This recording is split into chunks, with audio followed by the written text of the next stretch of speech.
Doctor B R Ambedkar గారి యొక్క 134వ జయంతి యొక్క శుభాకాంక్షలు తెలియజేస్తున్నాను. Doctor B R Ambedkar, doctor B R Ambedkar, doctor B R Ambedkar.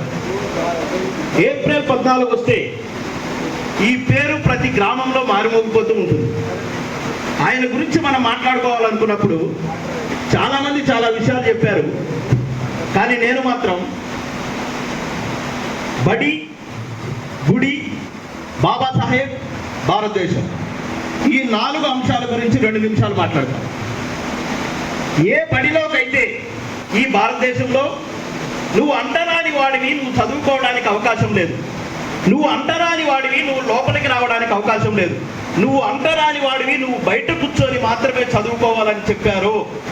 అదే బడిలో విద్యని అభ్యసించడానికి, విద్యను బోధించడానికి ఈ రోజున 99% మంది ఎస్సీ, ఎస్టీ, బీసీ మైనారిటీలతో పాటు అగ్రవర్ణాల్లో ఉన్న కమ్మలకి, కాపులకి, రెడ్లకి, వెలమలకి అవకాశాలు కల్పించినటువంటి ఏకైక మొగాడు డాక్టర్ బిఆర్ అంబేద్కర్. చదువుకుంటే చెవుల్లో సీసం పోశారు. చదువు చెప్తుంటే ఆ మాటలు విన్న వాళ్ళ చెవుల్లో సీసాలు పోశారు. కానీ ఈ రోజున క్లర్క్ దగ్గర నుంచి కలెక్టర్ గారి దాకా విద్యావంతులు తయారవ్వాలన్నా, ఉద్యోగస్తులు తయారవ్వాలన్నా పాఠశాలల్లోనూ, కాలేజీల్లోనూ విద్యను అభ్యసించడమే కాదు, విద్యను బోధించే దగ్గర కూడా 99% మన వర్గాల బిడ్డలు ఉన్నారంటే అది ఒక అంబేద్కర్ గారి యొక్క పుణ్యమే.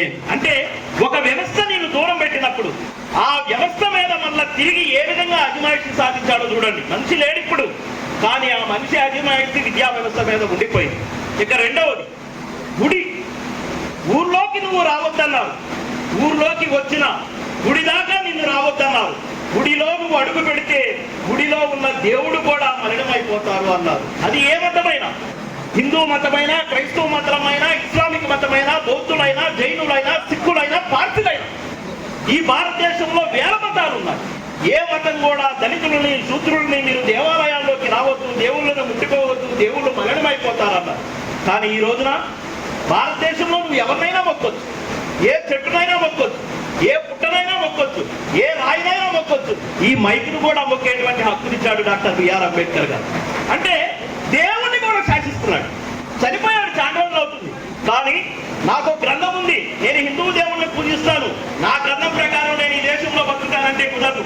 నేను క్రైస్తవుణ్ణి, నాకు గ్రంథం ఉంది, ఈ గ్రంథం ప్రకారం నేను ఈ దేశంలో బతుకుతానంటే కుదరదు. నేను ముస్లింని, నాకు గ్రంథం ఉంది, ఈ గ్రంథం ప్రకారం ఈ దేశంలో బతుకుతానంటే కుదరదు. ఒకే ఒక గ్రంథం ఉంది, అది రాజ్యాంగము. ఆ రాజ్యాంగం ప్రకారమే ఈ దేశంలో ఏ మతమైనా, ఏ దేవుడైనా, ఏ గుడైనా, ఏ దేవాలయమైనా ఈ దేశంలో ఉండాలి.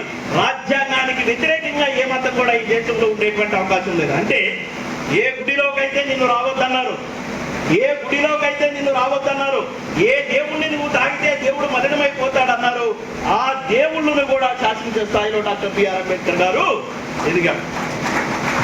కోటాను కోట్ల దేవీ దేవతలు ఉన్నారు, 33.5 కోట్ల దేవీ దేవతలు ఉన్నారు. కానీ ఆ దేవుళ్ళు, దేవతలు కూడా వాళ్ళ దేవాలయాల్లోకి మనల్ని రప్పించలేకపోయారు. కానీ మనం ఏ మతం ఇష్టమైతే ఆ మతంలోకి, ఏ దేవుడు ఇష్టమైతే ఆ దేవుడి దగ్గరికి వెళ్ళేటువంటి ముఖ్య అవకాశాన్ని మనకి డాక్టర్ బిఆర్ అంబేద్కర్ గారు కల్పించారు. గుడి, బడి, భారతదేశం. ఈ భారతదేశంలో పొలాలు ఉన్న వాళ్ళకే ఓటు ఇవ్వాలని కొంతమంది, డిగ్రీలు ఉన్న వాళ్ళకి ఓటు ఇవ్వాలని కొంతమంది, ఆస్తులున్న వాళ్ళకి ఓటు ఇవ్వాలని కొంతమంది, కొలుకుబడి ఉన్న వాళ్ళకి ఓటు ఇవ్వాలని కొంతమంది ఇలా డిమాండ్లు చేస్తున్నటువంటి సందర్భంలో కాదు, నా భారతదేశంలో కులాలకు అతీతంగా, మతాలకు అతీతంగా, ప్రాంతాలకు అతీతంగా, లింగాలకు వివక్ష లేకోకుండా 18 సంవత్సరాలు నిండిన ప్రతి ఒక్కరికి ఓటు హక్కు కావాలి. ఆ ఓటు హక్కు ద్వారానే వాళ్ళకి ఎవరు నాయకుడిగా ఉండాలో ఆ నాయకుడు వీళ్ళు ఎన్నుకుంటారని చెప్పేసి ప్రతి పౌరుడికి కూడా సమానమైనటువంటి ఓటు హక్కును కల్పించాడు డాక్టర్ బిఆర్ అంబేద్కర్ గారు. ఎమ్మెల్యే గారు ఉన్నారు, ఎమ్మెల్యే గారు ఎమ్మెల్యే అయ్యారంటే ఈ రోజున డాక్టర్ బిఆర్ అంబేద్కర్ గారి పుణ్యమే. బిఎన్ విజయ్ కుమార్ గారు కాదు, మీరు అనుకుంటారేమో ఆయన ఎస్పీ రిజర్వ్డ్ కాబట్టి రిజర్వ్డ్ కాన్స్టిట్యున్సీ ఎమ్మెల్యే అయ్యారని. కాదు, దామచంద్ర జనార్దన్ గారు ఎమ్మెల్యే అయ్యారన్నా, చంద్రబాబు నాయుడు గారు ముఖ్యమంత్రి అయ్యారన్నా, గతంలో జగన్మోహన్ రెడ్డి గారు ముఖ్యమంత్రి అయ్యారన్నా, ఈ రోజు ప్రధానమంత్రి నరేంద్ర మోడీ గారు అయ్యారన్నా, కానీ అది భారత రాజ్యాంగము, బాబాసాహెబ్ అంబేద్కర్ గారు ఇచ్చినటువంటి ఓటు విలువ. మీ దగ్గరికి ఒక ఎకరం పొలం ఇవ్వమని చెప్పి ఎవరు వచ్చి దండం పెట్టరు, ఒక ₹1 డబ్బులు ఇవ్వమని చెప్పి ఎవరు దండం పెట్టరు. లక్షల కోట్లకి అధిపతి అయిన అనేక సార్లు ముఖ్యమంత్రిగా చేసిన, అనేక సార్లు ప్రధానమంత్రిగా చేసిన, మీ ఓటు నాకు ఏంటి బాబు అని దండం పెట్టి మీ ఇంటికి వచ్చేటువంటి అడుగుతారు. అంత విలువైనటువంటి ఓటు ఎవరైనా సరే దండం పెట్టాల్సిందే. ఇక బాబాసాహెబ్ అంబేద్కర్ గారు, బాబాసాహెబ్ అంబేద్కర్ గారు ఒక మనిషి చనిపోయిన తర్వాత కూడా ఈ దేశం మీద, ఈ దేశంలో ఉన్న వ్యవస్థల మీద, ఈ దేశంలో ఉన్న మనుషుల మీద ఎంత ఇంపాక్ట్ చూపించాడయ్యా అంటే ఇక ఎవరు కూడా అంత చూపించలేరేమో అన్నట్టుగా. ఈ దేశంలో సామాన్య ప్రజల దగ్గర నుంచి వార్డు మెంబర్ అయినా, సర్పంచ్ అయినా, ఎమ్మెల్యే అయినా, ఎంపీ అయినా, రాష్ట్ర మంత్రి అయినా, కేంద్ర మంత్రి అయినా, ముఖ్యమంత్రి అయినా, ప్రధానమంత్రి అయినా, నువ్వు ఎవరైనా నువ్వు కానీ భారత రాజ్యాంగం ప్రకారమే ఈ దేశాన్ని పరిపాలించాలి, నీ ఇష్టం వచ్చినట్టు నువ్వు పరిపాలించడానికి లేదు. అది ఎన్ని సంవత్సరాలైనా సరే ఈ భారతదేశం ఉన్నంతకాలం, భారతదేశం ఉన్నంతకాలం భారత రాజ్యాంగం ఉంటుంది. భారత రాజ్యాంగం ఉన్నంతకాలం బాబాసాహెబ్ అంబేద్కర్ గారి యొక్క పేరు నిలబడుతూనే ఉంటుంది. అంటే పీజీలు, పిహెచ్డీలు ఏం చదవవుతుందా, వేల కోట్ల ఆస్తులు సంపాదించవుతుందా?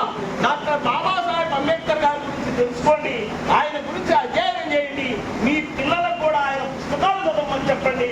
ఒక్క అంబేద్కర్ గారి గురించి తెలుసుకుంటే ఈ ప్రపంచాన్ని నువ్వు జయించినట్టే. ఎందుకంటే ఆయన జయించి మనకు చూపించాడు. కాబట్టి ప్రతి ఒక్కరు కూడా మీ జీవితంలో అంబేద్కర్ గారి ఆశయాలను, అంబేద్కర్ గారి యొక్క జీవితాన్ని ముందుకు తీసుకెళ్ళడానికి ప్రయత్నం చేయండి. దానిలో భాగంగానే ఎమ్మెల్యే గారికి నేను విజ్ఞప్తి చేస్తున్నాను. ఇంత మంచి భవనం కట్టించారు, చక్కగా పేరు పెట్టారు అంబేద్కర్ భవన్ అని. ఒక చిన్న గదిని ఏర్పాటు చేయండి. ఆ గదిలో అంబేద్కర్ గారి